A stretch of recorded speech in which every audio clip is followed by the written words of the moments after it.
Okay, here we go. Here we Hello, go. everyone. So this is Filipa Oliveira and Eugénia Mussa talking for ARCO Lisbon.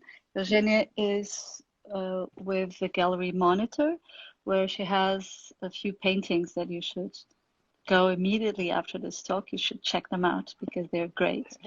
And I wanted to thank ARCO for inviting me to continue this program of talks that I've been doing since ARCO Lisbon started. So thank you so much, ARCO. Thank you, Maribel, and thank you, Anna, for your continuous trust. It's really a pleasure to participate in this amazing project.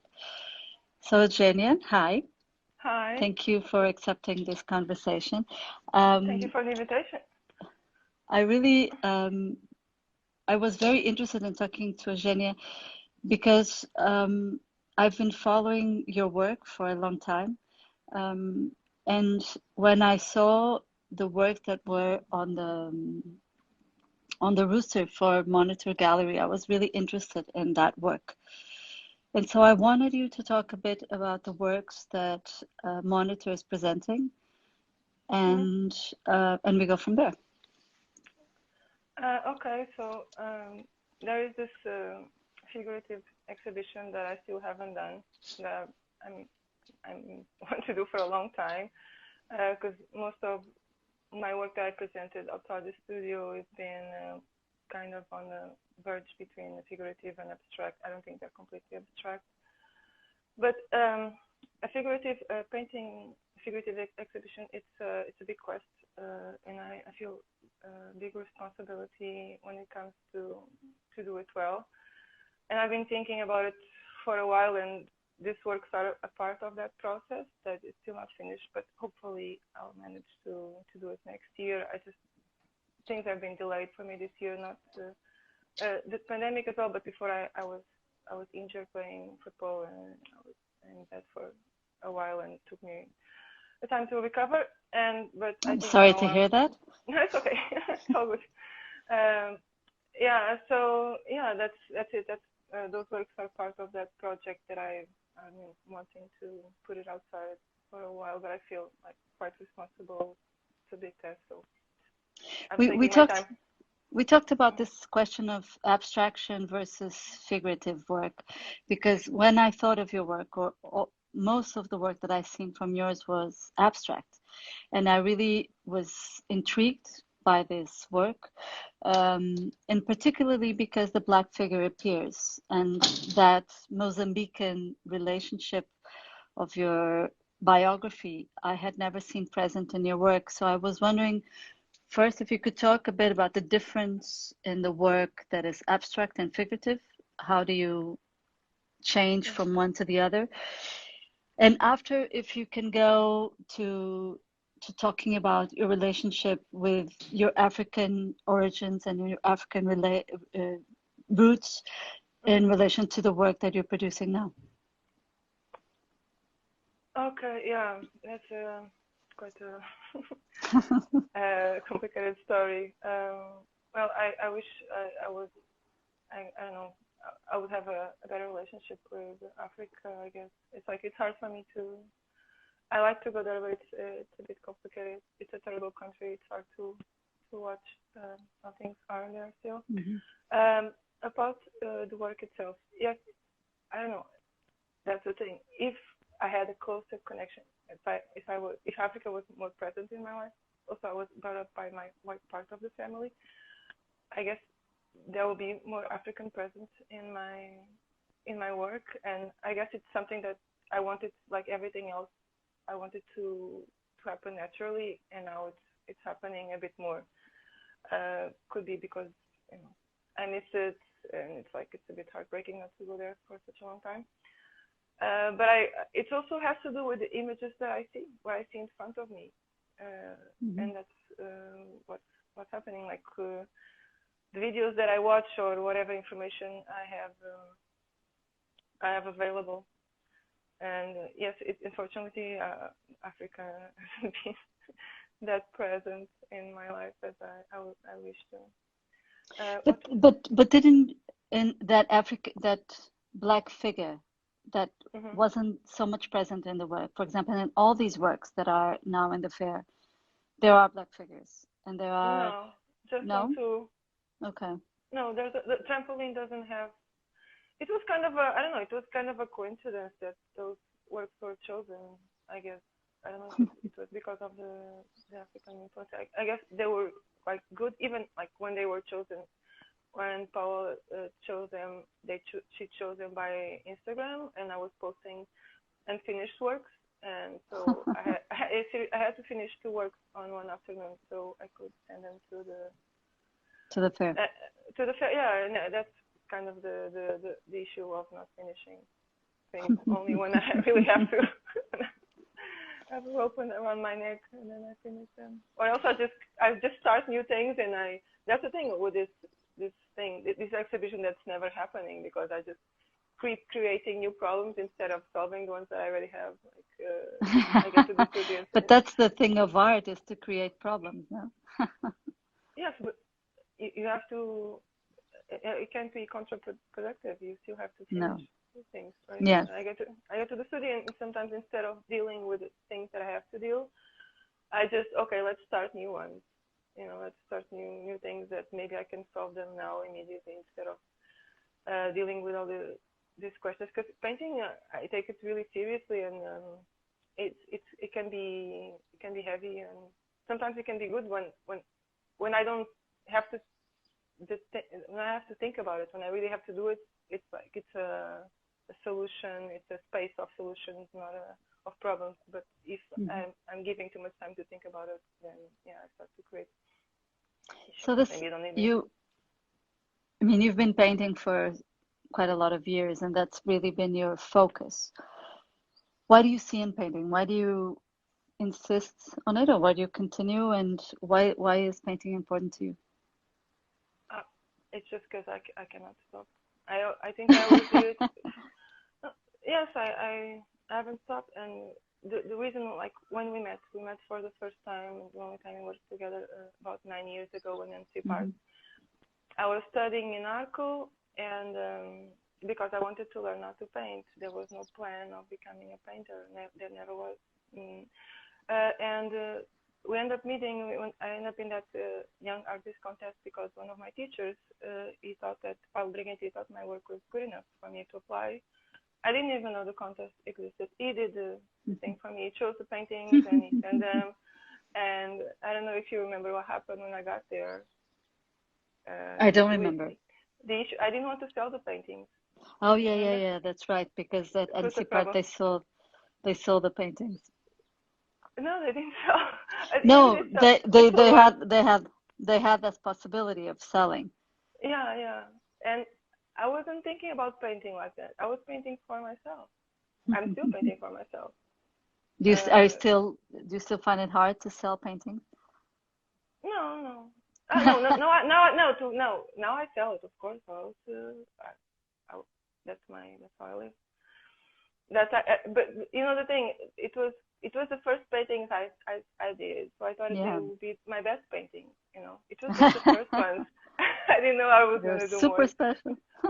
Yeah, I didn't know. They were beautiful. I wasn't thinking about pursuing a career or anything. And even that, when it happened in Cipars, then I went, I don't know, it took me 3 or more years to do something again, only because I needed to go on painting. There were paintings that needed to happen, that needed to be done.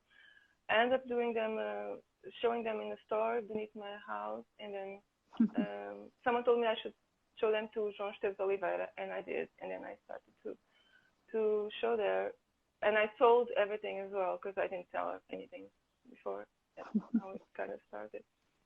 I couldn't stop painting. I can still. It's not possible. What are your sources of inspiration? What do you look for to start a painting? Things that I guess I like, but I imagine that I'm pointing other people in that direction as well. Like I think this moment is precious. I think it should be preserved, and that's it. Could be something really simple, like the ones that I'm showing today of the people jumping on the trampoline. But I'm guessing those people are having a lot of fun. I also like the setting. and then I also had the challenge of working on against the pink fluorescent background. I wanted to try that. There was a challenge that I wanted to see how things work on that. Yeah, I guess it's just like keep on going and improving, becoming, having new challenges and see what painting can be today. How far can I stretch it? Yeah. What we were talking, I will go back to your painting, but you were talking about these challenging times and how these times can be important. What do you think the role of the artist can be in times such as the ones that we are living, and what can be the role of painting in these complicated, strange times? I keep saying that art saves the world, and now that we can have that opportunity, what does it do? What do you think art can do? Trying to Now that's a big question, maybe. Yeah, but I don't know. I've always been when it comes to crisis, I always thought of myself as a post-crisis artist. It's been a crisis since I started. Like the big crash was in 2009, I guess. Mm-hmm. So it was horrible. Like a lot of people had to stop, and that's where me and some of my colleagues, we started our careers. And I think, for example, that crisis, I think it shaped the way of artists to be in the art world, in good ways and bad ways, because we already at the point, I guess we had a little bit of power, we negotiated power, and that disappeared. In many cases, I think then, I don't know, it keeps shifting. I don't know what's going to happen. Like, I know that I think at the end of all this, I think even with the challenging times, like, the goal is for the artist to be free, I guess. Yeah. No matter what. I don't know if that's going to happen. I think you said something that I found very interesting, which was the fact that when the crisis started, that completely changed in 2009. That changed the career of that generation of artists. And I wondered, maybe you could talk a bit about that. How did that affect your career? What changed in what should be a normal artist career? I don't know. I think it was kind of a time of if this is what you do, if you cannot stop doing this no matter what, you keep on doing it. Also, if you're good at it. I think it was kind of a natural selection that happened at that time. I don't know if it was important or not, but it happened, and I think it made my generation of artists a bit more humble and more grounded. It was suddenly being an artist. It wasn't that much fun and whatever, it was, it's okay, things are real now, so let's put our feet on the ground and see where we are, where we can go. But if that's what you do, you keep on doing it no matter what. What lessons do you think we can from starting that and from having that could we give to artists that are starting now and that will be incredibly impacted by the coming crisis, because it's coming? So what do you think are the lessons that you could tell them? Well, what should they do? Just how do they resist? Well, I think the first question, maybe it's why you're doing it, and if the reason is something that you cannot live with it, you want to keep on doing it. If you're going to keep on doing it, you're probably going to become better at what you do. And I don't know, for me, like, even like in life, I cannot sometimes find solutions in my real life that when I'm in the studio where everything is complicated, the solutions appear. I'm not saying the solutions appear in a way that they solve my whatever is going on, but for some reason when I'm painting and I'm working well, everything else ends up falling into place, and I cannot really explain how that happens. When it comes to young artists, I was never a young artist, so I never. Why? I never. Well, because I study communication. Then I went to London. Then I came back. So when I start to study drawing for the first time, because I didn't even start to study painting, I was already 25. So I already had lived a life, and so I wasn't trying to be any. I was not like a young person trying to be something. I already had lived my life, so whatever would happen would be for my, for my pleasure and whatever. I was not trying to achieve something. I think one of the big issues in young artists is to want to become an artist itself. Like Or even now famous. today, yes, I think even now today, like I don't know if, okay, now I'm an artist by a consequence of being a painter, and also I didn't even plan to be a painter. I planned to paint well, so it was a consequence of something. But to become an artist, it's the ultimate goal. I think that can create a lot of issues, because then you are thinking about all the things that you have to do, and you're trying to create a formula for that.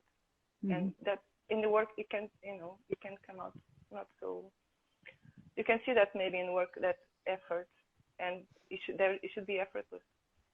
I think that's totally the key. Actually, you just hit the right note, which is you have to do it because inside of you want to do it. You want to paint that picture. You want to take that photograph, and not because you want to be famous or you want to be an artist like that, or you want to achieve this goal, but really because you cannot do anything else but art, and that comes from within. And I think really that's the lesson, actually. Well, okay, thank you. Completely. I wouldn't want to be in the. Okay, go on. No, go. You wouldn't be. No, I was just saying I wouldn't want to be in the place of a young artist. I think there's so much to do. I think, I don't know, the advice I would say, go and live your life a bit, and then come back with the story that you have to tell, and express it, but from yourself. Good. Okay, thank you. Compromise. Don't compromise. But it's hard, right? It's hard at this time when there are lesser opportunities. You stop doing exhibitions. You things are slow down, and resistance is incredible. I mean, that's what you need to do, is just resist. But how you do it, it's hard, I think. I'm not trying to live your best life, stick with people that you like, make your friendships naturally. Don't try to make them in the way that's going to help you. I don't know. That's what I've been doing. It took me here so far. It worked for me. I'm not saying it's a recipe, but it's how it is. How you've done it. Tell me one thing. We've talked before earlier, and I think this is super interesting, about this exhibition of figurative paintings that has been stuck and it doesn't come out. So do you want to talk about this exhibition that never happened, but maybe we will do it together? What is this figurative exhibition? There's so many things to deal with in figurative painting. It's like, I don't know. Like, for example, just one example of where to situate the human figure in a painting according to the scale of the painting. If I choose to do a background or something, a certain color, everything else has to be like it has to make sense. Everything has to make sense, and how it makes sense, how do we this natural flow of painting works. That's what I'm like struggling every day in the studio to find, and it's easier. Like, for example, these works that I finished now, some of them were in the studio from, I don't know, a couple of 6 months or more, and I've been painting. I was working a lot in Coimbra in the Biennale, and I finished them because of the natural way of things. Now I'm a better painting than I was 6 months ago. That's it. And it will keep on going to that point that when this exhibition finally happens, I think I'm gonna be really proud of what I've achieved. But it's something that it's a really gradual process. There's like no no technique or there's no shortcut for that. Maybe I'm taking too long because I feel this heaviness of the history of painting on my back all the time. But it's there's a like, legacy. Yeah, exactly. But it's at a point in my life I realized, also you were talking about that I guess I'm married with painting. Like she gives me my freedom. She gives me everything that I have these days, and in reply I try to be a good painter. Give her something in I return. try to do my best. But why is it so different? Sorry. Why is it so different why is it so easy for you to do abstract painting and so hard to do figurative? Because there's also an incredible legacy in the history of abstract painting. I mean, that's also a big big shoes to fill. So why is it for you so different? There's not so much. I'm sorry, but there's not that much painting involved in abstract painting. I kind of take them as drawing, mostly. Okay. Like the exhibition that I did, the Didnt Pacific, for me, those are mostly drawings. There's no much painting technique involved on that. Notions, yes, but no. You don't need to be like at a certain level. And also, I'm really passionate about drawing. I did drawing for 3 years before I started to paint. Also because I didn't have money to go back to ARCO at the time. It was expensive. And how are your drawings? What relationship to the drawings? Do you start by drawing and then go to the paintings? How is your process of painting? Depends. It depends a lot. I'm trying to stay a bit more away from photography, but it's hard. That exhibition that you saw, like Hubble Problem, I worked from drawings, small drawings that I amplified. It was fun. It was the thing about abstract painting. It allows the imagination to flow. It allows like things that are not there to suddenly appear, and that's kind of I like that. I'm always saying that I have this thing that when I work, sometimes I imagine that the painting already exists, and that I can do an abstract painting. So I remove myself from the process, which can be quite liberating. Oh, that's incredible. Do you dream of your paintings? Yes. There are paintings that I takes me a couple of years until I have all the right. For example, the ones that are in Gulbenkian, there were nightmares when they started. They were I have to write about that, but it was a recurrent nightmare that I had, and I couldn't understand why it was, and then I realized that it was. Eugénia, somebody's saying that they cannot hear you well. So I'm maybe sorry. you Is can. it better now? Can you hear me? I can hear you perfectly. Okay. I don't know if you can hear her better. There's also a question here that somebody's asking, if you didn't start painting, if you didn't paint, how would you imagine your life instead? And they say that it's okay now with your sound. I have no idea. So there's no other possibility. That's painting. No. That's it.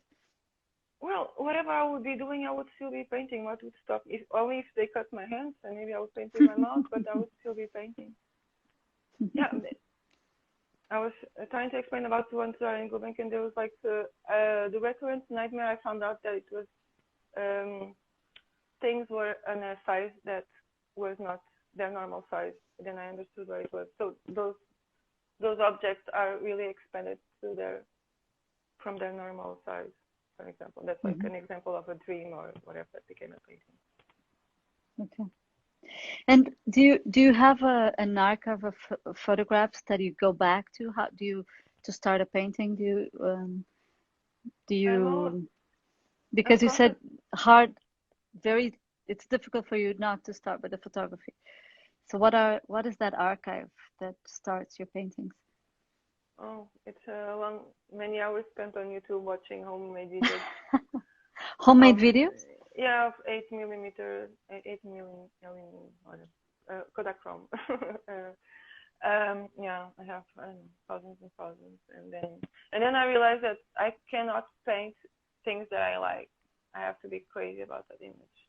That's the only way it's gonna work. Okay. Because then I'm gonna waste my time on that. I'm not gonna give myself. I'm not gonna focus. I'm not gonna give so much if I'm not like completely in love with that image. In all these paintings at ARCO, but also in other works, and now you were just saying there's an everyday quality to them, like they're girls dancing or jumping on a trampoline, or and you said that you were interested in those homemade videos. So what are you looking for in this everyday life that sparkles your interest? I don't know, tenderness, joy. I don't know, maybe things that are not so obvious, but they're precious. Also, like the whole setting of the thing. On that, the trampoline, there's this hotel underneath, behind. I think it works really well. The grid, that white grid. Also, like painters in general that are very attracted to the white color. I think the white color ends up being very prominent in many paintings and makes the whole difference. Who are your heroes in painting? Who do you look up to? I really like Serov. It's a Russian painter. He's amazing. Not many people know him. Most of the French Impressionists. Van Gogh, of course, is a painter of emotion. What else? I'm gonna forget people. But it's these days it's difficult. Like it's difficult to find a painter that I'm really crazy about. I don't know. There's a couple, but it's mostly like old women that I like these days. I think they take their time. That they don't have those ambitions. They just want to paint and do a honest painting from their heart. Maybe they're just painting a landscape or something. There's I think she's Dutch. I really like her. Anna Berger. Sim, Bogigian. What? Anna Bogigian? No. I don't think so. I think it's no, that she's Turkish. No, I think she's.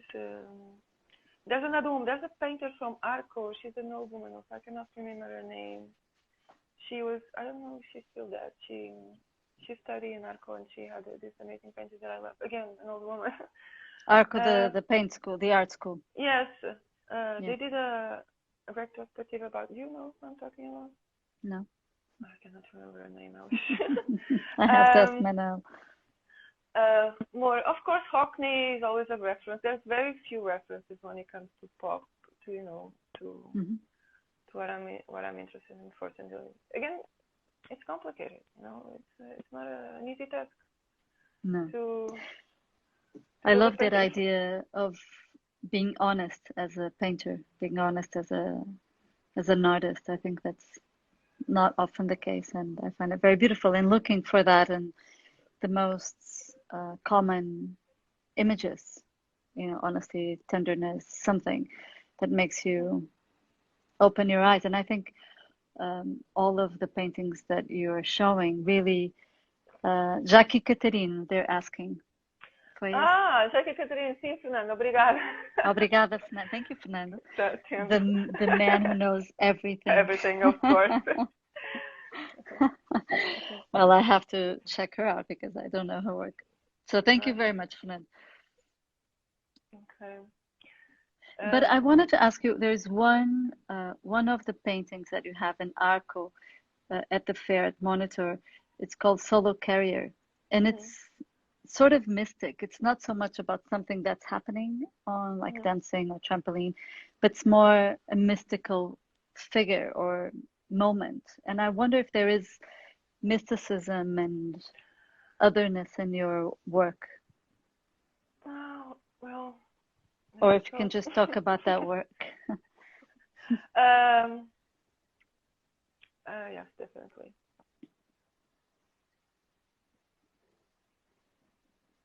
I lost you there for a minute. I think we can go on.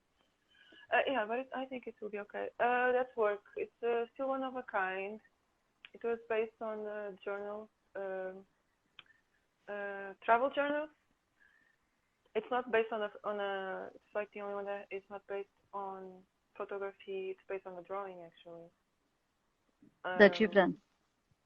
Not my drawing, no. It's just like a detail of a drawing, even. yes, it's something that I don't know. It's complicated to talk about that painting actually. As you asked me, it really caught me off guard. Well, we'll Yes. keep it. We'll keep it with the mysticism that it needs Yeah, to I guess be. so. I think So you don't it needs like a series maybe so the but whole it's story is different told. from the rest of the works. I have to It's say that. completely different. It took me a long time to do it, but in a good way. It was not something that I finished immediately. I kind of found a way that I could work on that painting every time I can go to the studio. I can go back there and feel it a little bit more. It didn't have that need of being something that I need to start immediately, like most of my work. That usually, if you're in a mood, it's better that you continue on that mood and you continue the painting, and so it's easier because you might go back 3 days ago and you're not focused the same way, and your head is in another place. And that painting kind of allowed me to work slowly on it, and I wish I want to continue that series to work that way. It's calming. There's no stress. We have to stop because our time is done. So thank you so much, Eugénia, for this little talk. I wanted to thank everyone that watched and stayed with us for a bit of this talk, and also tell you that there's going to be other talks this week that are quite incredible. So don't miss the rest of the talks of ARCO Lisbon this week, and please go to see Eugénia's work at Monitor, which are incredible. So I hope you don't miss that. that. It's a shame you can see them live. That's like one thing that is sad. Okay. Thank you, Maribel, who just thanked us, and thank you, Monitor, for choosing those incredible works, and thank you, everyone. Thank you, Filipa. Bye. Thank you, everyone. Thank you. Bye-bye. Obrigada, Eugénia. Bye. Ciao. Bye-bye. Stay safe, everyone.